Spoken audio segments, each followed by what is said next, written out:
one component of our political history that is unavoidably important to our national existence.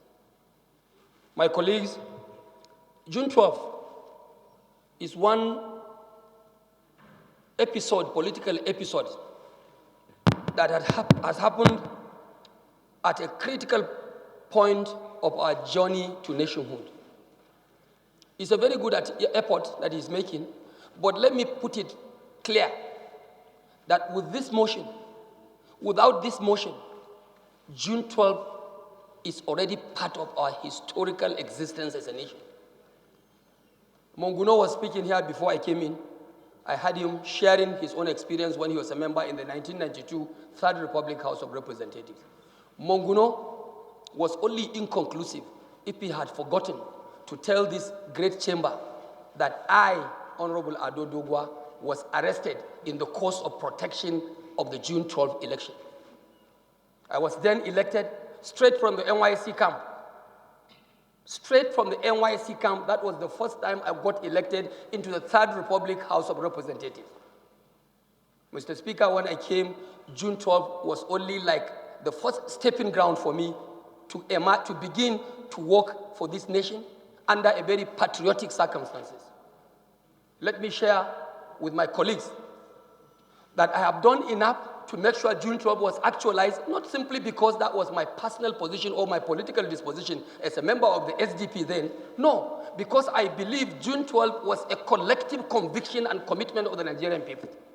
The only time in history where you present a ticket, Muslim ticket, in a nation that was almost very volatile, and yet that ticket sold unprecedentedly. My good brothers, for that reason, I held on to June 12 religiously.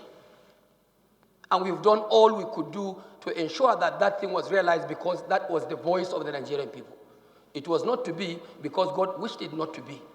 We put it behind us that. But I want to inform this House that those of us who were there, if June 12 was a business, unquote, myself, people like Monguno, and for those of you who are from the Southwest, if you remember Wole Oshun, Tokumbo Apikiyomi, Wabara in the Southeast, these were people who joined hands with us in the Third Republic House of Representatives to ensure that June 12, the voice of the people, was made to bear.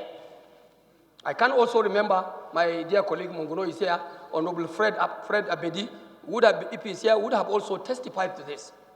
I was once put on a team, a lobby team, to the America's parliament, to the America's government, on behalf of the interim government of, I don't know, late Shonikan, or is it alive? Alive.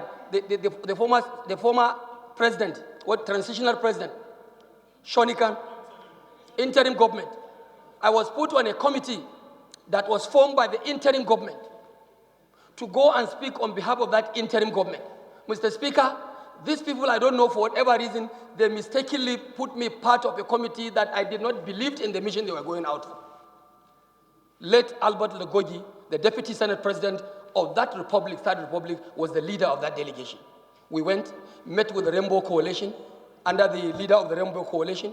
We went and presented a submission before the America's Parliament. We went and saw some government officials, key government officials, including members of the security agencies of the United States.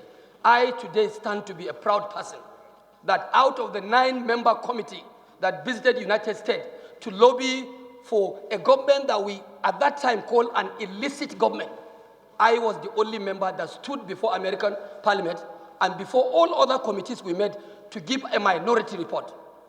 I am proud to have my name on that record. Minority report against about 8 other members, that June 12 was the voice of the people.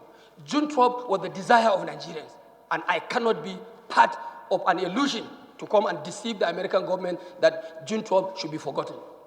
I also want to remember, subsequently in our pursuit to actualize June 12, my wife, Halima, gave the first daughter to me. My first daughter was given to me a week after Kudrat Abiola was assassinated.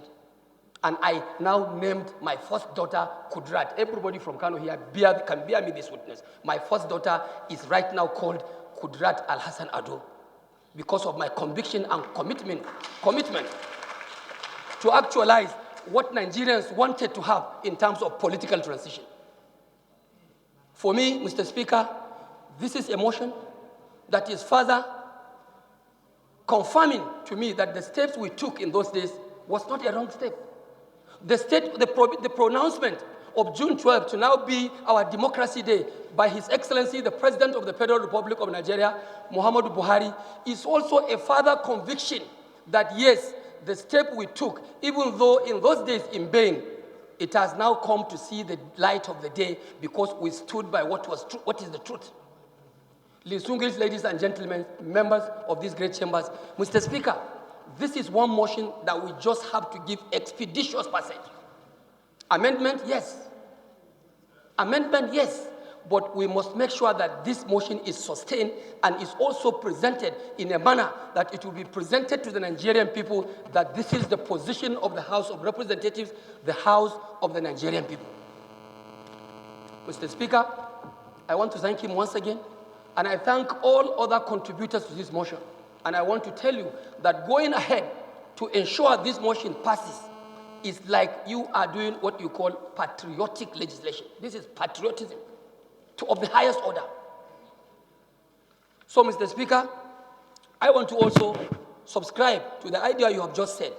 There should be a need for us to go beyond this motion, come up with a legislation, a legal framework that will now have, by way of legislation, will encompass all these things together so that at the end of the day, what we are trying to entrench by way of giving honor to whom honor is due can be entrenched into a reliable and comprehensive legislative framework, not just by way of motion. Motion can be passed. So many motions have been passed, and they just get to where they could get. But if a law is passed to accomplish this kind of patriotic commitment by the House of the Nigerian people, I think that would be better, and it will speak very well, even in the minds of our people.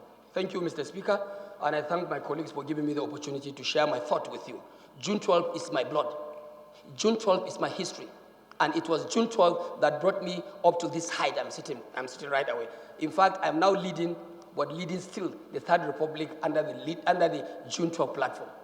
I'm proud to be associated with June 12, and I want to believe my colleagues in the Northwest, my colleague in the North, and my colleague across Niger will also be proud to be associated with June 12 because it's a political reality we all cannot shy away from. Thank you, and God bless.